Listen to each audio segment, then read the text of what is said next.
Hello, everybody. I know some faces, very lovely people. Great to see you. Hello, everybody. So I am Ivonne Benitez, and you know me here in town. I own the school Hablando Mexicano, Spanish school, and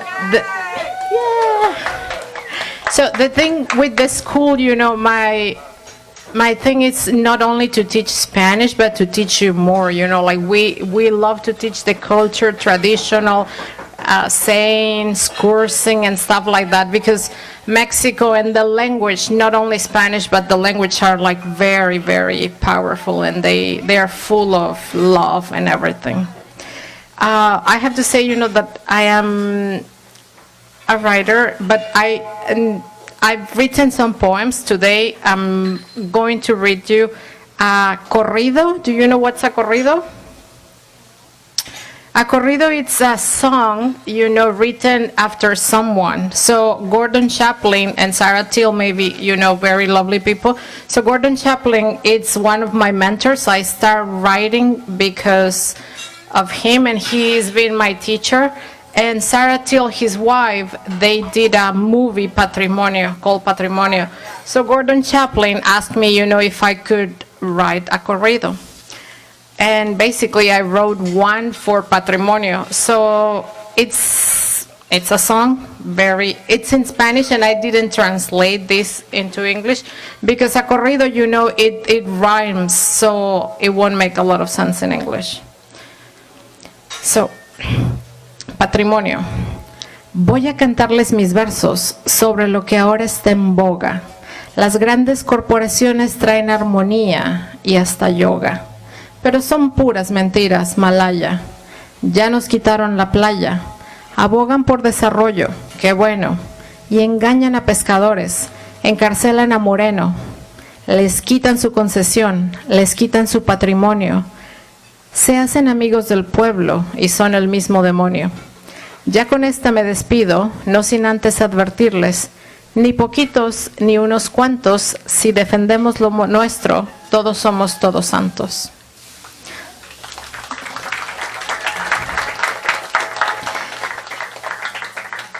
I have a translation, but I won't read it tonight about that. So, yes. So I'm going to read you one of the chapters of a book that I'm writing. It's in process, and I write magical fiction. So, I am Latin, so I write a lot of that. And I hope you enjoy it. It's called La Verduzqueña. Santiago, it's one of those towns where your lungs fill with pure oxygen, olor a tierra mojada, adobe houses that tell you stories and give you inner peace. Santiago, it's a small town, up north from Zamora, in the state of Michoacán, tierra de la amapola y la marihuana. The town had more or less 23 houses, all white, techos de teja rojos, cobblestones that let you know that the horses are passing by, smell of tortillas recién hechas, tomates tatemados and frijoles. People in Santiago are hospitable, sweet people that treat you and pamper you like royalty. Santiago was well known in the surrounding cities and pueblos for the beauty of its women, ojos tapatíos y curvas. Eloisa was one of those lucky, or perhaps cursed, beauties. She had a pair of black hypnotic eyes, wavy dark hair, fleshly lips, round hips that could make a train stop in the middle of the trail. Her family was one of those families that were respected and very well known in town. Not rich, but educated. She was in junior high, 3rd grade, the youngest of the family. She attended Catholic school. Those nuns sure taught her a lot of stuff. She dreamed of being a maestra because that was an important profession, respected, admired.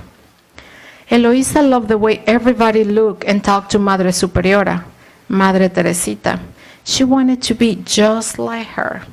However, there was one little problem, or huge, as some other teachers would say. Eloisa had beauty, Those eyes that stared at you and penetrated you to the darkest places, invited you to sin with an innocent glare. Coqueta por naturaleza, playful as hell, and God knows. Then I'm going to jump into the second part of the chapter.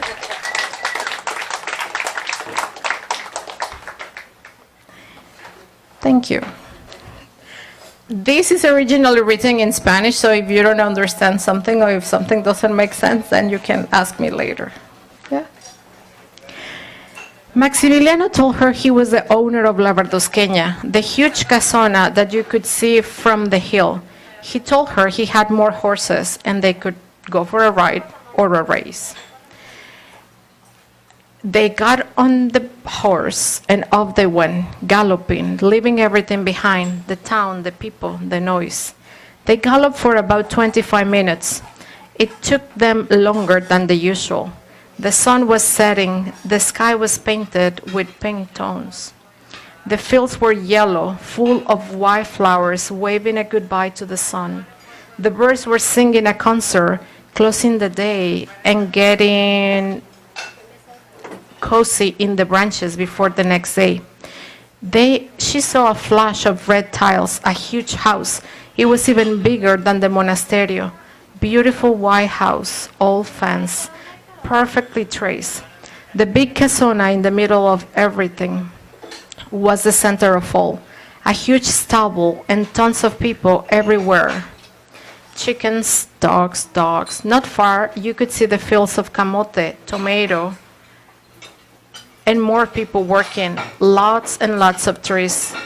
In the gardens around the house, in the middle of the patio, there were two huge trees. Maximino, they got off the horse and arrived to the house. He welcomed her. They stood in front of a huge wooden door. It was his bedroom. His bedroom could have been the side of her kitchen, living and dining room. It was a huge room, very well lighted. It had only a few things very well selected and set. A huge bed, a chest, a sofa, an armoire, an nightstand, and a candelier on the roof, hanging from a cupola. The bed was placed on the center of the room. It was hand-crochet bedspread, surrounded by white cushions. The headbed was made from dark mesquite, wood carved by hand. Al pie de la cama, there was a chest, lock. It was a huge box. It had horses. Inside the chest was Maximiliano's gold, jewelry, land, and something else. He asked one of the maids to prepare Latina. Eloisa had never seen one. It was bubbling with donkey milk, petals of red roses. The maid came and started helping her get undressed. Eloisa felt strange, but said no word and just let herself pamper. She liked the attention of having someone there helping her, doing things for her instead of being her, the one working. The warm water had made her skin soft, caressable, desirable. The steam of the hot shower had wrapped the whole room into this romantic, steamy environment. Smelly cinnamon candles were lighting the room very softly. Maximiliano came inside. He was wearing a white robe.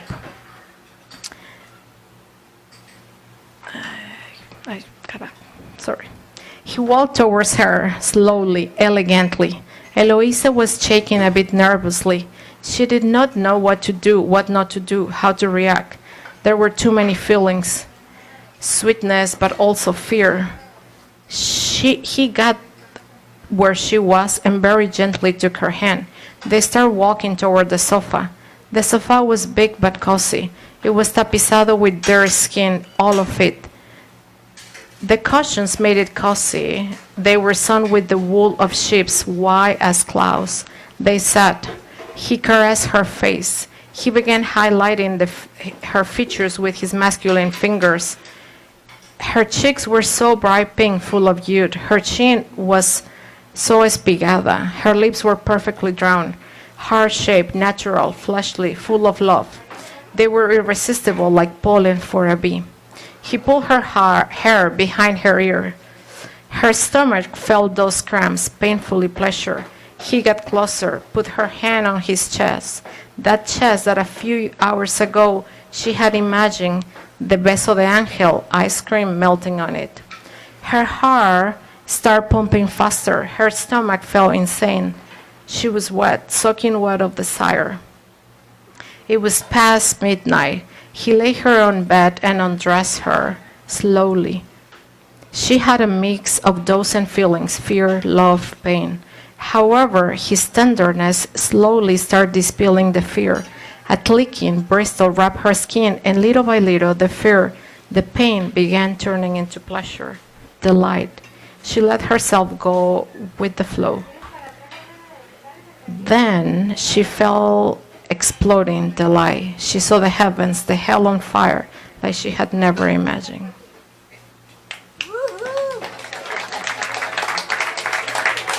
Thank you very much.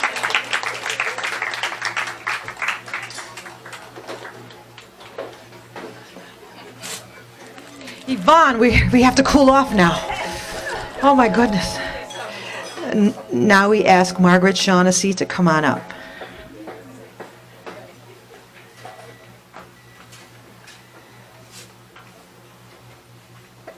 I'm going to take the easy way out and sit. So I can't compete with either the flamenca or the hotness of the previous reading, but I'll try. I've been here, just to introduce myself, I've been here for about 15 years, but off and on. I just retired last year after teaching, after teaching for 51 years in Pittsburgh, Pennsylvania. Why, thank you. So my first poem is Kayaking on the Sea of Cortez near Espiritu Santo. And if any of you have gone to Espiritu Santo, it is absolutely wonderful. And stay overnight if you can. It's quite a trip. All right. Rounding the rocky northern cliff, facing away from the sun, we steered towards the dense mangrove forest to follow the coast in order to ride the wind, driven along the northern shore back to our camp. The mangrove leaf is salty, stealing the salt from the seawater, allowing us to briefly taste the sea while we face the nesting of the frigate. Suddenly, a piercing screech. A frigate with an obvious bent and broken wing plunged from the sky next to our kayak. She was massive, at least a 6-foot wingspan on her narrow body, layered with newly oiled and thus weighted feather upon feather. Night black with pin feathers of mottled brown and white. She was unable to move out of the water with the broken and oily wing. Targeted by a fellow frigate foraging for food, which was using the wind to swoop and soar, he had dripped oil on her wings as he charged, confirming her demise. She had no chance. The pelicans stoically ignored the fight, too interested in their own feeding frenzy of a family of sardines, enjoying the cool pelagic water. We tried desperately to bring her out of the water. Several times I had her straddled on the front of the kayak, or on both of our crossed paddles. But she was squawking, wrestling with destiny, struggling to fly with her tattered wing. She eyed me, trusting me, knowing we were trying to save her. And so we tried again and again. After each rescue from the water, I thought she might give up. I knew I was saving her from nothing, extending her death sentence for my own reasons, for my own sympathies, for my own desire to live. Unexpectedly, I knew we had to leave her battle. We had tortured her soul and strength enough. I couldn't even look back. At home, I wept. Someone had saved me from drowning 2 years ago, yet I failed to save her. Guilt, the realization that nature is kind, though cruel, belief shattered like her wing. Am I the pelican ignoring life's truth for my own survival? Or the frigate sparring over food, ready for the kill? There is no bird sanctuary, no way to fix her wing, to salve her pain, but I could not face her drowning. I turned away and paddled with the waves toward the sunset, hoping to see the blue-footed booby perched on the rocks.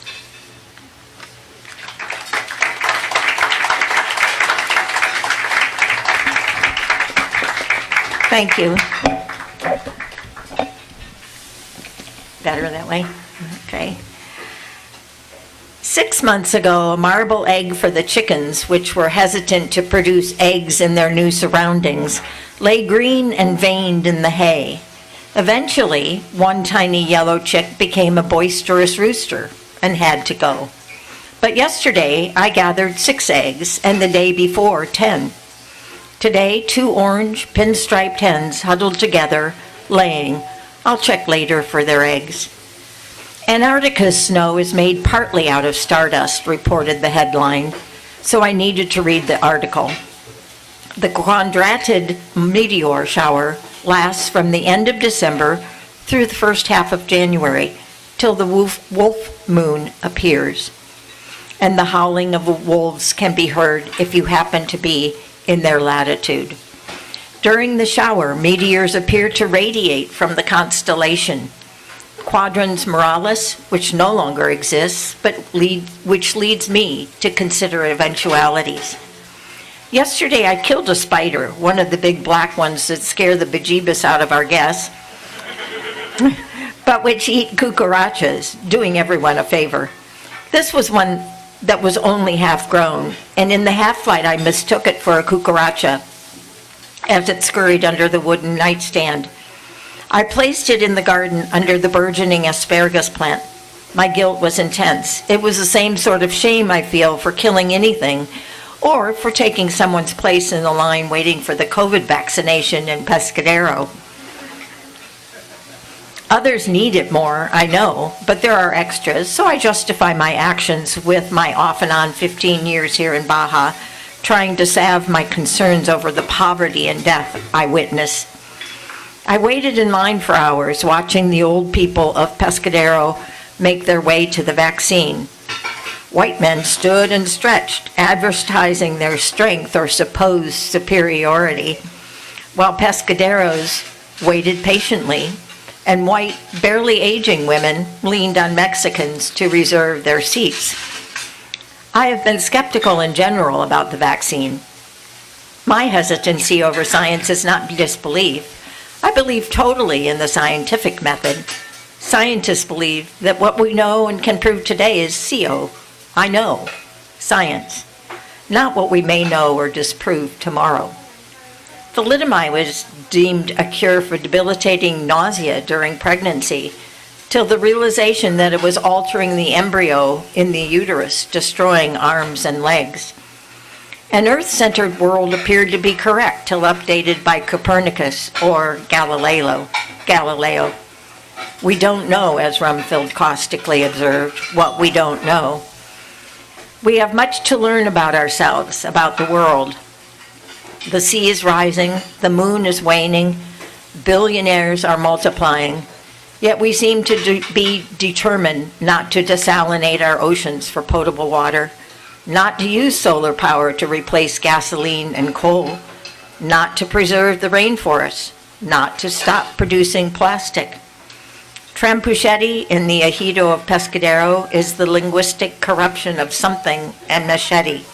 Perhaps it was a machete used against the lobos, the wolves of the sea, the seals. Here, the ocean har, its sea fret, El Neblina, binds us, wraps us securely like burritos, till at least mid-morning in its foggy embrace.